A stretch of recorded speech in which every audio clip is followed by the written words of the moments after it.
High friends welcome back to my channel. तो सामने click देखे तुम्हारा बुझते पेरेछो जे आज की बानाबो। आज बानाबो फ्रेंच फ्राइज, एकदम क्रिस्पी कुरकुरे मज़ेदार चटपटा फ्रेंच फ्राइज तैरी करे देखाबो। भिडियोटा प्रथम थेके अवश्यई अवश्यई देखबे, एकटा क्लिपও किन्तु मिस करबे ना। खूब सहजे बाड़ीते किभाबे फ्रेंच फ्राइज एकदम पारफेक्ट भावे तैरी करते हैं সেই ভিডিওটাই তোমাদের কাছে নিয়ে এসেছি। তো দেখো সবার আগে এর জন্য আলু নিয়েছি, আলুর চোচাগুলোকে রিমুভ করে দিচ্ছি। ফ্রেঞ্চ ফ্রাইজ বানানোর জন্য একটু লম্বা টাইপের আলু হলে কিন্তু খুব ভালো হয়, তাতে স্টিকনেসটা মানে স্টিক যেটা তৈরি হবে ফ্রেঞ্চ ফ্রাইসে সেটা একটু লম্বা টাইপের হবে আর ততটাই কিন্তু খেতে ভালো লাগবে। তো একটু লম্বা সাইজের আলু নেওয়ার চেষ্টা করবে। দেখো এখানে ভিডিওতে কিভাবে দেখাচ্ছি আমি আলুটার কীরকম লম্বা সাইজ, ঠিক এই রকম আলু নিলে পারে কিন্তু ফ্রেঞ্চ ফ্রাইসটা খুব ভালো হয়। তো সেই জন্য এই রকম আলু বাছার চেষ্টা করবে। এবার আলুটাকে আমি কেটে নেব ছুরির সাহায্যে। পাতলাটা কেমন করে কাটবো সম্পূর্ণটা কিন্তু ভিডিওতে দেখিয়ে দিচ্ছি।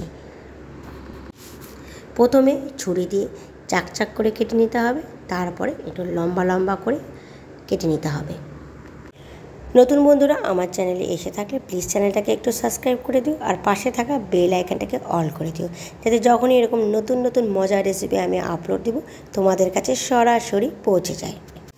পুরনো বন্ধুরা যারা প্রথম দিন থেকে আমার ভিডিওর পাশে আমার পাশে রয়েছে তাদের আমি অসংখ্য অসংখ্য ধন্যবাদ জানাচ্ছি। ভিডিওটা শেষ পর্যন্ত ভালো লাগলে অবশ্যই একটা লাইক দিয়ে দিও। তোমাদের একটা লাইক কিন্তু আমাকে অনেকখানি উৎসাহ জাগায় নতুন ভিডিও তৈরি করার জন্য। তো দেখো বন্ধুরা ঠিক এইভাবে পাতলা পাতলা করে প্রথমে কেটে নিতে হবে, তারপরে ছুরির সাহায্যে লম্বা লম্বা স্টিকের মতো কেটে নিতে হবে, যেরকম ফ্রেঞ্চ ফ্রাইস হয় সেইভাবে কেটে নিতে হবে। কোনো কিছু বাদ দেওয়ার কিন্তু দরকার নেই, সম্পূর্ণটা দিয়ে তৈরি করা যাবে।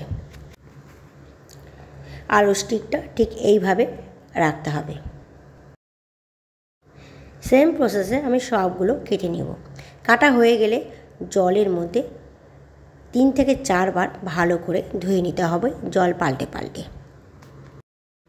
আলুর যে কষটা থাকে সেই কষটাকে কিন্তু বের করে দিতে হবে, তাহলে কিন্তু ক্রিস্পি হবে। তো সেই জন্য 3 থেকে 4 বার এভাবে জল পাল্টিয়ে পাল্টিয়ে ধুয়ে নিতে হবে। ধোয়া হয়ে গেলে এবার একটু লবণ দিয়ে দিচ্ছি আর মেখে 1-2 মিনিট রেখে দিব। লবণ দিয়ে মেখে রাখার ফলে একটু জল বেরিয়ে যাবে, তো ততই আরও ক্রিস্পি হবে। সেই জন্য এই স্টেপটা কিন্তু তোমরা করবে, লবণটা মেখে দিয়ে জলটাকে পুরো ছেঁকে নেবে।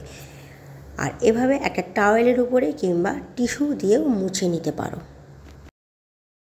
তো আমি এখানে একটা টাওয়েলের মধ্যে ছড়িয়ে দিয়েছি আর সেই টাওয়েলটা দিয়ে ভালো করে মুছে নিচ্ছি। মোছা হয়ে গেলে এর মধ্যে ছড়িয়ে দিব কিছুটা কর্নফ্লোর, 2 থেকে 3 চামচ।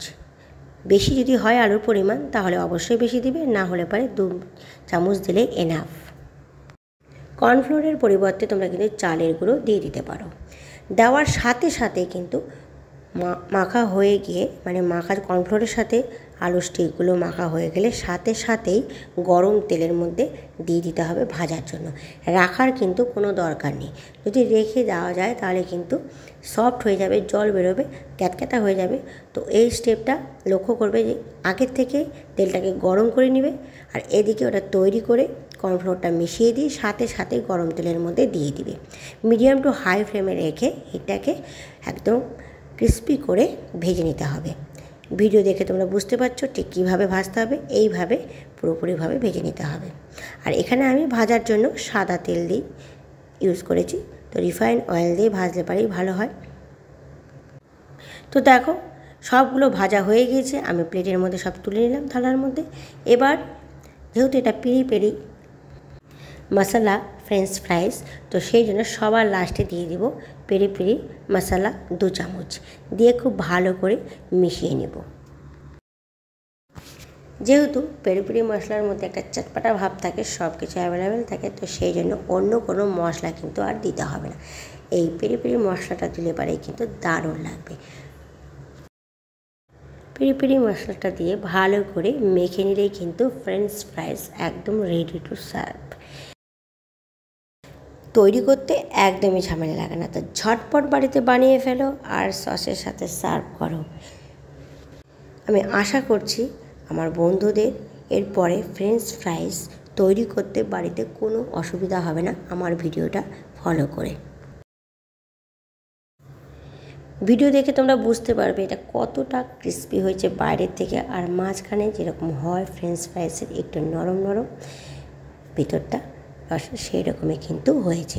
আশা করছি তোমাদের ভালো লেগেছে আর তোমরা বুঝতে পেরেছো কিভাবে বাড়িতে ঝটপট ফ্রেঞ্চ ফ্রাইস তৈরি করতে হয়। তো দেরি না করে একদম ঝটপট বাড়িতে বানিয়ে ফেলো। কেমন হলো কমেন্ট বক্সে কিন্তু আমাকে অবশ্যই জানাবে। আমার পাশে থেকে ভিডিওটা দেখার জন্য আমার সমস্ত বন্ধুদের অসংখ্য অসংখ্য ধন্যবাদ। আজকে পর্যন্ত বিদায় নিচ্ছি, আবার ফিরে আসবো নতুন ভিডিওতে নতুন রেসিপি নিয়ে। ততক্ষণ ভালো থাকবে, সুস্থ থাকবে। Tata, bye bye.